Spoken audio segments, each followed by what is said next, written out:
Hello दोस्तों, नमस्कार। Mishra science centre में आपका एक बार फिर से मनीष मिश्रा आपका स्वागत करता है। कैसे हैं आप सब? आज हम लोग शुरू करने वाले हैं केमिस्ट्री का बेसिक कंसेप्ट का अगला पार्ट, जो कि बहुत ही शानदार होगा। आप लोग जो है हर एक वीडियो को अच्छा से मन से जो है देखिए और हमको कमेंट कीजिए, बताइए कि कहाँ गलत है क्या सही है। आप लोग जब तक नहीं बताओगे तब तक जो है हमको इस चीज का अंदाजा नहीं लगेगा, ठीक है। लेकिन आपको पता है कि टॉपिक शुरू करने से पहले एक आपके सामने जो है कोटेशन रखा जाता है। उस कोटेशन को सुनिएगा और अपने लाइफ में उतारने का प्रयास करोगे, ठीक है। तो कोटेशन इस प्रकार है कि टूटने लगे हौसले तो ये याद रखना, टूटने लगे हौसले तो ये याद रखना, बिना मेहनत के तख्तो ताज नहीं मिलते। ढूंढ लेते हैं अंधेरों में मंजिल अपनी, ढूंढ लेते हैं अंधेरों में मंजिल अपनी, क्योंकि जुगनू कभी रोशनी के मोहताज नहीं होता, ठीक है। थैंक यू, धन्यवाद। आज हम लोग देखने वाले हैं केमिस्ट्री का बेसिक कॉन्सेप्ट का अगला भाग। प्रीवियस क्लास में हम लोग क्या देखे थे कि मैटर क्या है और मैटर जो है उनके बीच लगने वाले बल क्या थे, मैटर कैसे तैयार होता है, यानी कि इस धरती पे, इस पृथ्वी पे दो ही चीज उपस्थित होते हैं, एक लिविंग के रूप में, एक नॉन लिविंग के रूप में। तो लिविंग का फॉर्मेशन कैसे होता है, नॉन लिविंग का फॉर्मेशन कैसे होता है, उस चीज को हम लोग बहुत आसानी से समझे थे, ठीक है। यानी कि हम लोग ये देखे थे कि नॉन लिविंग के द्वारा तैयार एटम, अणु और अणु के बाद जो है ढेर सारे अणु मिलते हैं तो क्या बनता है, द्रव्य बनता है। और यही द्रव्य जो है, यही पदार्थ जो है कितने तरह के हो सकते हैं, ये जो है 3 तरह का हम लोग देखे थे, सॉलिड, लिक्विड और गैस। ये और एक और देखे थे प्लाज्मा और बोस आइंस्टीन कॉन्सेंट्रेशन, ठीक है। तो हम लोग देखने वाले हैं कि सॉलिड का निर्माण कैसे होता था, लिक्विड का निर्माण कैसे हुआ और गैस का निर्माण कैसे हुआ, ये चीज देखे थे। तो यानी कि मॉलिक्यूल्स जो होते हैं, अणु जो होते हैं, वो अणु एक दूसरे से जब मिलते हैं तो उस अणु के बीच जो है 2 तरह का बल काम करता है। एक काम करता है इंटरमॉलिक्यूलर फोर्स ऑफ अट्रैक्शन और एक काम करता है इंटरमॉलिक्यूलर फोर्स ऑफ रिपल्सन। तो इंटरमॉलिक्यूलर फोर्स ऑफ अट्रैक्शन जो है मच ग्रेटर देन, अगर इंटरमॉलिक्यूलर फोर्स ऑफ रिपल्सन होता है तब जाकर के सॉलिड का निर्माण होता है। इंटरमॉलिक्यूलर फोर्स ऑफ अट्रैक्शन जो होता है ग्रेटर होता है इंटरमॉलिक्यूलर फोर्स ऑफ रिपल्सन से, तब लिक्विड का निर्माण होता है। इंटरमॉलिक्यूलर फोर्स ऑफ अट्रैक्शन जो होगा लेस देन होगा इंटरमॉलिक्यूलर फोर्स ऑफ रिपल्सन से, तब क्या चीज का निर्माण होगा, गैस का निर्माण होगा, ठीक है। अब ये तीनों में हम लोग देखते हैं कि तीनों में क्या डिफरेंसेस हैं। तो यहाँ पे हेडिंग डालेंगे हम लोग, डिफरेंस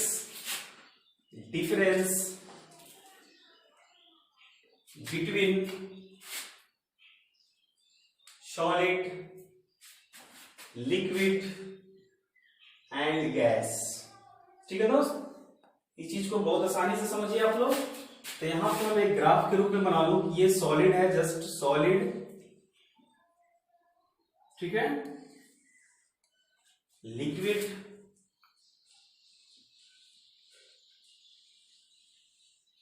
और गैस। हर चीज को बारीकी से देखोगे ताकि आप लोग को पूरा का पूरा हर चीज समझ में आ जाए।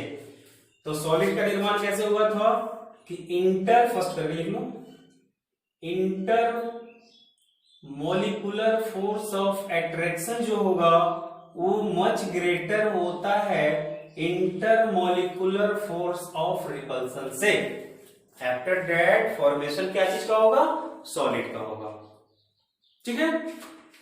लिक्विड का फॉर्मेशन क्या होगा कि इंटरमॉलिक्यूलर फोर्स ऑफ अट्रैक्शन जो होता है वो ग्रेटर होता है इंटरमॉलिक्यूलर फोर्स ऑफ रिपल्सन से। आफ्टर दैट क्या चीज का फॉर्मेशन होगा, लिक्विड का होगा। अब यहाँ पे गैस का निर्माण करते हैं तो इंटरमॉलिक्यूलर फोर्स ऑफ अट्रैक्शन जो होता है वो लेस देन होता है इंटरमॉलिक्यूलर फोर्स ऑफ रिपल्सन से। यानी कि हम लोग यहाँ पे कह सकते हैं कि जो मॉलिक्यूलर होंगे, मॉलिक्यूल्स होंगे, वो क्या होंगे, दूर दूर होंगे। रिपल्सन का मतलब क्या होगा, दूर दूर होगा, ठीक है। तो यहाँ पे क्या चीज का निर्माण हो गया, सॉलिड का निर्माण कर दिए हम लोग, लिक्विड का निर्माण कर दिए और क्या चीज का निर्माण कर दिए, गैस का निर्माण कर दिए, ठीक है। तो अगर यहाँ पे सेकेंड पॉइंट में अगर चले कि इन लोग का स्थिति क्या होगा, तो स्थिति ये होगा, देखिएगा बहुत आसान स्थिति, देखिएगा ये मान लीजिए कि आपका सॉलिड रूप में अगर देखा जाए तो ये सॉलिड रूप का स्थिति होगा,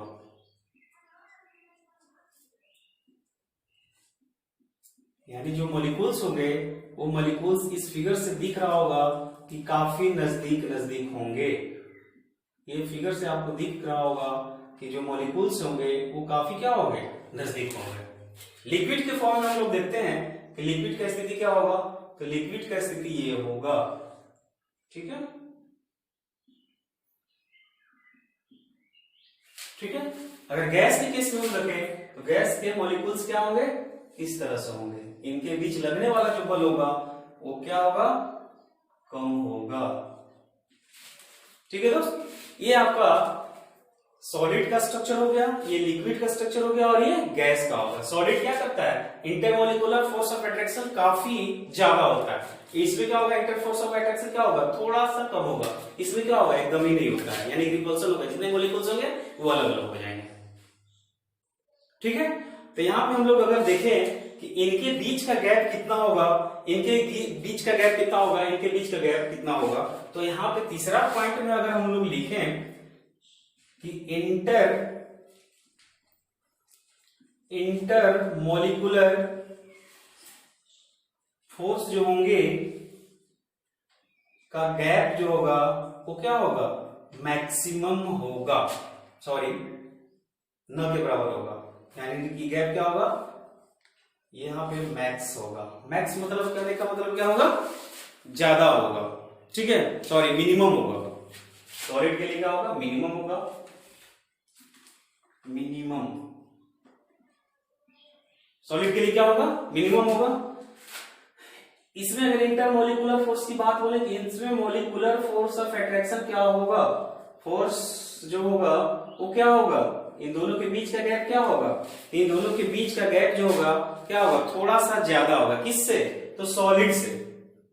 क्या होगा, मोर देन क्या होगा, सॉलिड से क्या होगा, थोड़ा सा ज्यादा होगा। यहां पर लिख सकते हैं फोर्स मोर गैप मोर देन सॉलिड, यानी सॉलिड से थोड़ा सा ये क्या होगा, ज्यादा होगा, ठीक है। और इसमें मोलिकुलर फोर्स ऑफ अट्रैक्शन क्या होगा, ज्यादा होगा।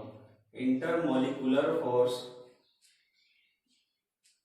का गैप जो होगा वो क्या होगा, मैक्सिमम होगा, ठीक है, यानी कि ज्यादा से ज्यादा होगा, ठीक है दोस्त। अब यहाँ पे सवाल उठता है कि अगर मान लिया जाए कि सॉलिड जो है इसके बीच लगने वाला इंटरमोलिकुलर फोर्स जो होगा इसमें ज्यादा, मोलिकुलर फोर्स तो ज्यादा हो रहा है पर इसका गैप जो होगा कम होगा, यानी कि जो मोलिकुल्स होंगे काफी नजदीक नजदीक होंगे, इसमें थोड़ा सा दूर होंगे, इसमें क्या होगा, पूरा का पूरा दूर होंगे। तो अगर यहाँ पर पूछा जाए कि इसका डेंसिटी क्या होगा, इसका डेंसिटी क्या होगा, इसका डेंसिटी क्या होगा, तो हम लोग यहाँ आसानी से निकाल सकते हैं कि सॉलिड का जो डेंसिटी होता है, डेंसिटी का मतलब क्या होगा, घनत्व जो होगा वो क्या होगा, मैक्सिमम होगा, यानी कि ज्यादा होगा, ठीक है। अगर यहाँ पे इसका लिक्विड के फॉर्म की बात बोले, इसका डेंसिटी क्या होगा, तो इसका जो डेंसिटी होगा वो क्या होगा, more than less than, density less than solid, यानी सॉलिड से इसका क्या होगा, कुछ कम होगा, ठीक है। और इसका जो होगा क्या होगा, एकदम मिनिमम हो जाएगा, डेंसिटी इसका क्या हो जाएगा, डेंसिटी मिनिमम हो जाएगा, वेरी इजी, ठीक है। ये था आपका डेंसिटी। नेक्स्ट पॉइंट की अगर बात करें, पांचवा पॉइंट की बात करें कि ये सॉलिड है और सॉलिड का अगर शेप और साइज देखा जाए, शेप और साइज अगर पढ़ा जाए, जाना जाए, तो शेप और साइज में आपको पता होगा कि जो सॉलिड होते हैं उसका शेप और साइज जो होता है वो डिफिनिट होता है। शेप एंड साइज जो होगा क्या होगा, डिफिनिट। डिफिनिट का मतलब होता है निश्चित, ठीक है। इसका शेप एंड साइज क्या होगा, शेप एंड साइज। लिक्विड का शेप एंड साइज क्या हो जाएगा, इनडिफिनिट हो जाएगा, होगा। आप जिस चीज में डालोगे उस चीज का आकार ले लेगा। इसको हम लोग, इसका शेप एंड साइज क्या होगा, इनडिफिनिट, ठीक है दोस्त। और इसका अगर शेप एंड साइज की बात बोले तो ये भी इनडिफिनिट होगा, इसका कोई जो है आकार नहीं होता, इनडिफिनिट, अनियमित होगा, ठीक है।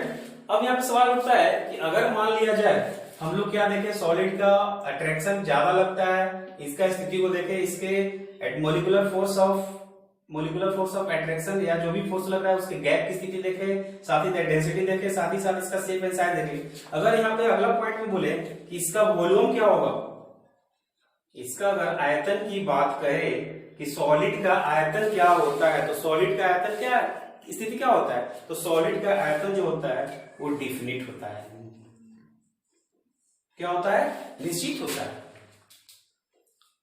लिक्विड का भी अगर आयतन लिखा जाए तो इसका जो वॉल्यूम होगा वो वॉल्यूम क्या होगा, इसका भी जो है वो डिफिनिटिव होता है। ठीक है, अगर इसका जो है वॉल्यूम लिया जाए तो इसका जो वॉल्यूम होगा वो क्या होगा, इनडिफिनिट होगा।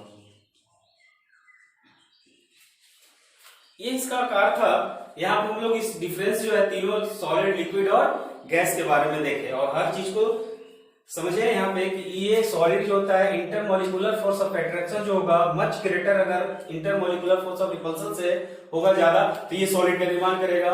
ये इंटरमोलिकुलर फोर्स ऑफ अट्रैक्शन जो है ग्रेटर होगा मोलिकुलर फोर्स ऑफ रिपल्सन से तो लिक्विड बनता है, और इंटरमोलिकुलर फोर्स ऑफ अट्रैक्शन कम होगा इंटरमोलिकुलर फोर्स ऑफ रिपल्सन से तो गैस का निर्माण होता है। ये दोनों की स्थिति क्या देखें कि जो मोलिकुलर होते हैं वो काफी नजदीक होंगे, इनके जो मोलिकुल्स हैं इससे थोड़ा सा क्या होगा, दूर होगा, और इससे ये क्या होगा, गैस की स्थिति में बहुत ज्यादा दूर होगा। ठीक है, अब यहाँ पे इंटरमोलिकुलर फोर्स की गैप की बात बोले तो इसका मिनिमम होगा, क्योंकि जितने भी मोलिकुल्स हैं काफी इंपैक्ट यानी काफी नजदीक होंगे, ये थोड़ा सा दूर होंगे और ये क्या होगा, बहुत दूर हो जाएगा। डेंसिटी की बात बोले तो ये मैक्सिमम होगा, इसका डेंसिटी क्या होगा, सॉलिड से थोड़ा सा कम होगा, इसका डेंसिटी एकदम मिनिमम होगा। शेप एंड साइज की बात होती है, सॉलिड का जो शेप होता है डिफिनिट होता है, इसका जो होता है इनडिफिनिट होता है, इसका क्या होगा, इनडिफिनिट होता है।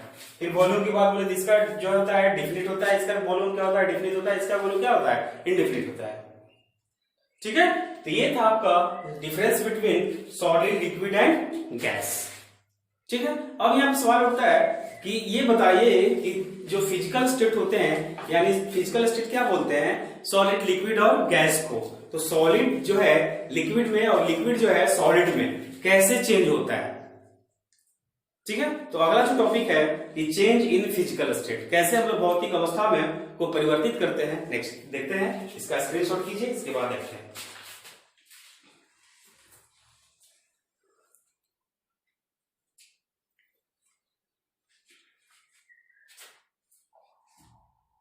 चलिए, ठीक है, अब हम लोग देखने वाले हैं कि चेंज ऑफ फिजिकल स्टेट, भौतिक अवस्था में परिवर्तन। जो भौतिक अवस्था है, ठोस, द्रव, जो गैस है, ठोस, द्रव, gas, solid, liquid and gases जो होते हो एक दूसरे से कैसे परिवर्तन करते हैं। गैस जो है सॉलिड में कैसे बनता है, सॉलिड जो है गैस में कैसे बनता है, इस चीज को हम लोग देखेंगे। तो अगला हेडिंग जो है आपका वो चेंज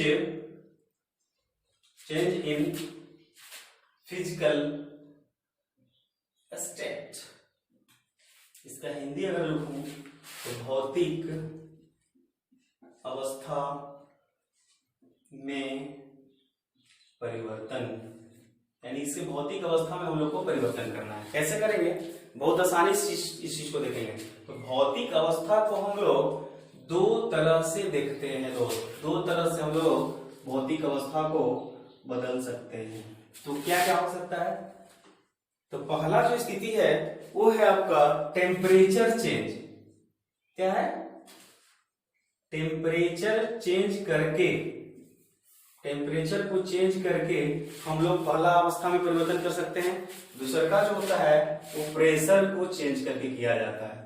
यानी भौतिक अवस्था में परिवर्तन अगर कोई पूछे तो आप बता सकते हैं कि किस स्थिति में होता है। तो एक होता है प्रेशर की स्थिति में, और एक क्या होता है, टेम्परेचर की स्थिति को चेंज कर दीजिएगा तो सॉलिड, लिक्विड और गैस जो है अपना अपना रंग दिखाना शुरू करता है।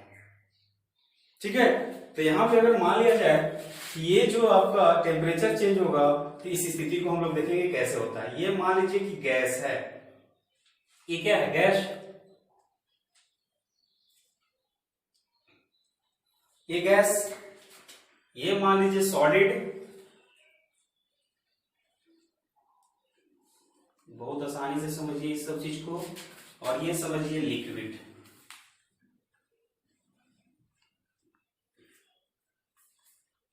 ठीक है, अब यहाँ पे सवाल ये उठता है कि सॉलिड से अगर लिक्विड में चेंज किया जाए, सॉलिड से किस में चेंज करना है? लिक्विड में।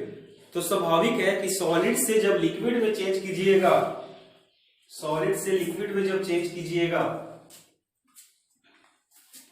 तो आपको टेम्परेचर को बढ़ाना होगा। यहां पर हम यही देख रहे हैं कि टेम्परेचर जो है बढ़ेगा, यानी टेम्परेचर बढ़ेगा इन द सेंस आप कह सकते हैं कि इसका जो है बॉइलिंग पॉइंट बढ़ेगा।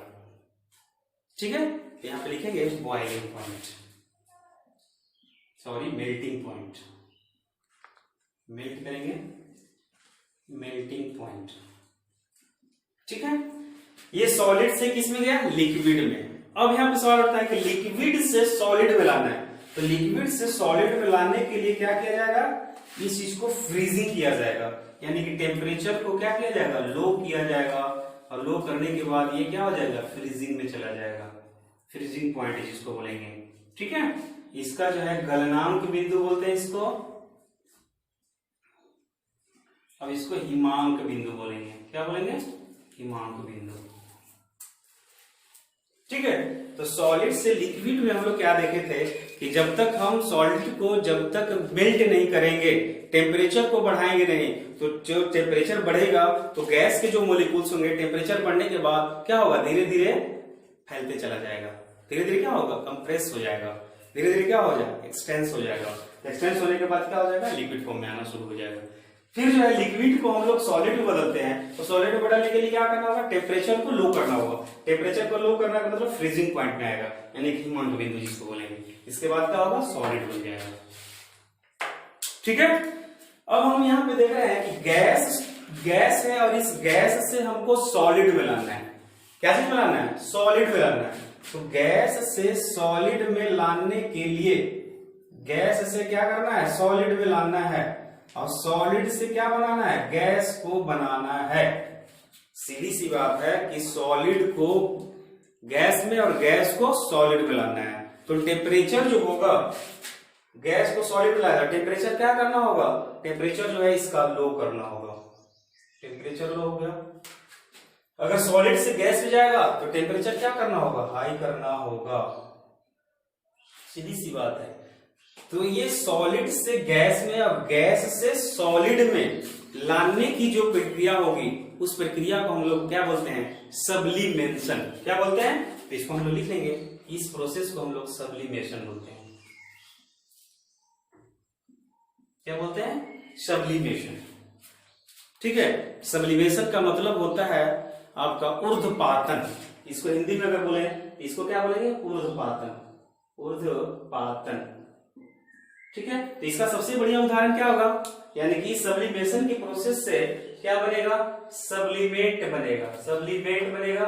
सब्लिमेट जो है पदार्थ बनेगा, सब्लिमेट जो है मटेरियल बनेगा। ये मटेरियल जो है क्या कहता है? ऊर्ध्वपातित पदार्थ जिसको बोलेंगे। और ये ऊर्ध्वपातित जो पदार्थ होगा वो क्या होगा? सीधी सी बात है, इसका सबसे बढ़िया अगर उदाहरण अगर लें तो उदाहरण होगा कपूर। क्या होगा? कपूर। कैप्टन कपूर सबसे बढ़िया अगर उदाहरण लिया जाए तो क्या होगा? कपूर होगा। देखिए कैसे कपूर उदाहरण लिए कि जैसे ही गैस को टेम्परेचर कम कर दिए तो सॉलिड बन जाए, कपूर क्या होगा? सॉलिड। जैसे ही इसमें माचिस मारते हैं तो इस कपूर को है जो है जल करके क्या बन जाएगा? गैस बन जाएगा। इस प्रोसेस को हम लोग क्या बोलेंगे? सब्लिमेशन बोलते हैं। ठीक है, अब यहां इधर की बात बोले कि अगर हमको गैस से लिक्विड बनाना है और लिक्विड से गैस बनाना है और गैस से क्या बनाना है? लिक्विड बनाना है। ठीक है, तो गैस से लिक्विड और लिक्विड से गैस बनाने की जो क्रिया हुई उस क्रिया को हम लोग क्या कहेंगे? यानी कि लिक्विड से गैस बनाने की जो क्रिया होगा इसको बोलते हैं इवोपोरेशन। यानी लिक्विड से गैस बन रहा है तो टेम्परेचर क्या होगा? हाई होगा। और इसमें बनाना है गैस से लिक्विड बनाना, तब क्या होगा? टेम्परेचर लो होगा। तो लो जब होगा तो इसको बोलते हैं ड्यू पॉइंट। क्या बोलते हैं इसको? Due point. ड्यू पॉइंट का मतलब क्या होगा? आंशिक बिंदु या हिमांक बोल दो, ड्यू। अच्छा ठीक, आंशिक बिंदु बोल दो, ड्यू पॉइंट। ठीक है, या इस प्रोसेस को हम लोग जो है कंडेंसेशन बोलते हैं। क्या बोलते हैं? कंडेंसेशन। कंडेंसेशन किसको बोलेंगे? कि गैस से लिक्विड में बनाने की क्रिया को कंडेंसेशन बोलते हैं। यानी कंडेंसेशन का मतलब क्या होता है? संघनन। क्या होता है? संघनन। ठीक है। अब यहाँ पे क्या कर रहा है कि लिक्विड से गैस बनाना है, तो लिक्विड से गैस बनाने की जो क्रिया हुई, इस क्रिया में क्या होगा? इवेपोरेशन होगा। क्या बोले थे अभी? इवेपोरेशन। इवेपोरेशन का मतलब होता है वाष्पीकरण। क्या कहलाता है? वाष्पीकरण। वाष्पीकरण का मतलब क्या होगा? Boiling point. क्या होगा? Boiling point. बॉइलिंग पॉइंट होगा। इस क्रिया को क्या कहेंगे? वाष्पीकरण या इवेपोरेशन बोलते हैं। यानी कि लिक्विड से जब गैस बनेगा, इस क्रिया क्या करेंगे? इवेपोरेशन या बॉइलिंग पॉइंट कहेंगे, या क्वथनांक बिंदु भी बोलते हैं इसको। इसको हम लोग क्या बोलेंगे? क्वथनांक बिंदु। ठीक है। तो ये आपका जो है फिजिकल स्टेट में परिवर्तन है। कैसे कैसे क्या होगा अभी हम लोग जस्ट देखेंगे एक बार फिर से। सॉलिड से हमको लिक्विड में जाना था, तो सॉलिड से लिक्विड में जाने के लिए टेम्परेचर को क्या किए थे हम लोग? बढ़ा दिए थे। तो बढ़ाने के बाद क्या होगा? सॉलिड जो है गलना शुरू हो गया। तो किस स्थिति में गलना? मेल्टिंग पॉइंट जिसको बोलेंगे, इसको लिक्विड फॉर्म में आ गया। अब यहाँ लिक्विड से सॉलिड में आना था, तो टेम्परेचर क्या कर दिए? लो कर दिए, फ्रीजिंग कर दिए। फ्रीजिंग करने के बाद सॉलिड बन गया। फिर यहाँ पे देखें कि सॉलिड से हमको क्या बनना है? गैस। तो सॉलिड से गैस बनाने के लिए क्या करना होगा? टेम्परेचर को बढ़ा देना होगा। और गैस से सॉलिड में आने के लिए क्या होगा? टेम्परेचर को कम करना होगा। इस क्रिया को हम लोग सब्लिमेशन बोलते हैं। सब्लिमेशन का मतलब होता है ऊर्ध्वपातन। ऊर्ध्वपातन से जो मटेरियल तैयार होता है उसको हम लोग ऊर्ध्वपातन जो है ये क्या बोलेंगे? पदार्थ बोलेंगे। इसका सबसे बढ़िया जो उदाहरण है आपका कपूर है। ठीक है। तो इस क्रिया को हम लोग सब्लिमेशन ऊर्ध्वपातन प्रोसेस बोलेंगे। उसी प्रकार यहाँ पे गैस से हमको क्या बनाना है? लिक्विड बनाना है। लिक्विड से गैस बनाना है। तो लिक्विड से गैस बनाने का जो क्रिया होगा, तो लिक्विड को हम लोग गर्म करेंगे, तो गर्म करेंगे तो क्या होगा? वो गैस बन के उड़ेगा। तो इस क्रिया को हम लोग बॉइलिंग पॉइंट करेंगे। लेकिन इस प्रोसेस, पूरा फाइनल प्रोसेस को हम लोग क्या बोलेंगे?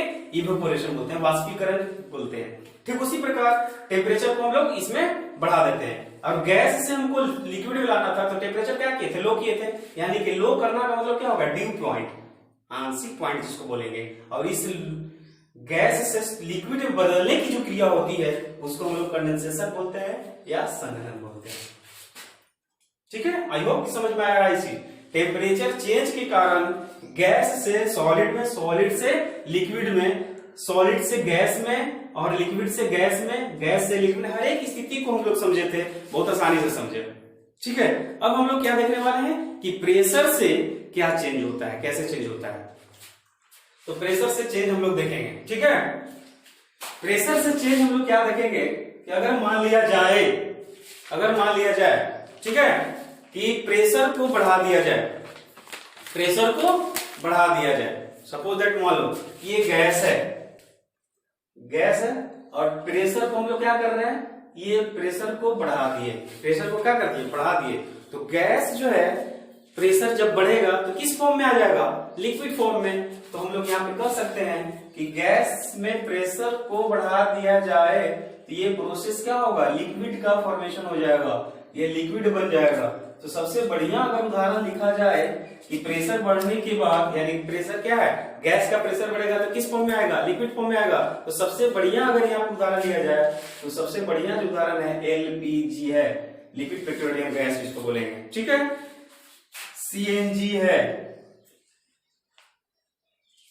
कॉमन नेचुरल गैस जिसको बोलेंगे, सीएनजी। ये सबसे बढ़िया उदाहरण है। तो यहाँ पे हम लोग ये देखें भौतिक अवस्था में परिवर्तन कि टेम्परेचर की विधि द्वारा और प्रेशर के विधि द्वारा, यानी टेम्परेचर चेंज से और प्रेशर चेंज से हम भौतिक अवस्था में परिवर्तन ला सकते हैं। तो इस स्थिति में हर एक प्रोसेस को हम लोग देखें कि भैया सॉलिड से और गैस में जानने वाला जो प्रोसेस होता है उसको हम लोग सब्लिमेशन बोलते हैं। और गैस से लिक्विड में और लिक्विड से गैस में जो बोला जाता है उसमें हम लोग क्या देखे हैं? Boiling point, due point, condensation और इवेपोरेशन के द्वारा समझे। और इसमें हम लोग क्या देखें? सॉलिड से लिक्विड, लिक्विड से गैस में मेल्टिंग देखे और फ्रीजिंग देखे। हर चीज को देखे कि किस स्थिति में क्या चीज हो रहा है। ठीक है। तो आई होप कि इस चीज समझ में आ गया होगा। इसका स्क्रीनशॉट कीजिएगा। स्क्रीनशॉट करने के बाद आप जो है नेक्स्ट वीडियो में देखने वाले हैं जो हम लोग फिजिकल स्टेट में देखे थे कि जो पदार्थ होता है उस पदार्थ को हम लोग 5 स्थितियों में बांटे थे। ये स्थिति था सॉलिड, लिक्विड और गैस का। और हम लोग देखने वाले नेक्स्ट वीडियो में प्लाज्मा जो है कैसे होता है, बोस आइंस्टीन कंडेंसेशन का निर्माण कैसे होता है। तो ये दोनों चीज को हम लोग लैब के द्वारा तैयार करते हैं। ठीक है, ये तो आपका जो है नेचुरली था, बाकी वो हम लोग आर्टिफिशियली देखेंगे कि वो कैसे तैयार होता है। ठीक है, आई होप कि ये वीडियो समझ में आया होगा। एक बार फिर से मनीष मिश्रा यही कहेगा कि कमेंट करना ना भूलें, शेयर करना ना भूलें और बेल आइकन को दबाना ना भूलें। थैंक यू, धन्यवाद, बेस्ट ऑफ लक। मिलते हैं नेक्स्ट वीडियो में। Very good, very much.